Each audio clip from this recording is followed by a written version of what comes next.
আসসালামু আলাইকুম, সবাই কেমন আছেন? আশা করি সবাই ভালো আছে। উস্তা বা করলা আমরা যে যেটা খাই পছন্দ করি, তা আমি তো উস্তাটা বেশি পছন্দ করি। এই জন্য এটা আমি একটু বক্সে ভরে ডিপ ফ্রিজে রেখে দিব। তো যখন আমি ভাজি করব তখন আমি এটা বের করে নিব, সাথে সাথে এগুলো ভাজি করতে হয়।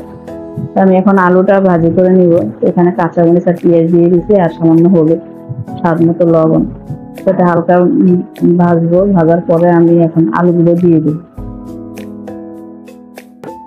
করলা সিজনে আমরা এভাবে কম দামে করলা কিনে কিন্তু বছর জুড়ে আমরা এভাবে ফ্রোজেন করে খেতে পারি। তো আলুটা ভাজি হয়ে গেছে, এখন আমি করলা যে ফ্রোজেন করে রাখছিলাম এখন ফ্রিজ থেকে বের করছি, তো দিয়ে দিব।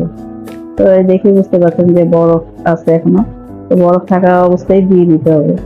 তো চুলার আঁচটা বাড়িয়ে পরে হালকা নেড়ে ছেড়ে ভাজি করতে হবে।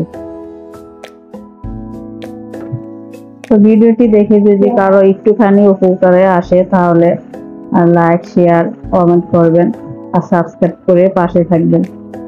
তো সবাই ভালো থাকেন, যে যেখান থেকে দেখতেছেন। আল্লাহ সবাইকে ভালো রাখুক, সুস্থ রাখুক। আল্লাহ হাফেজ।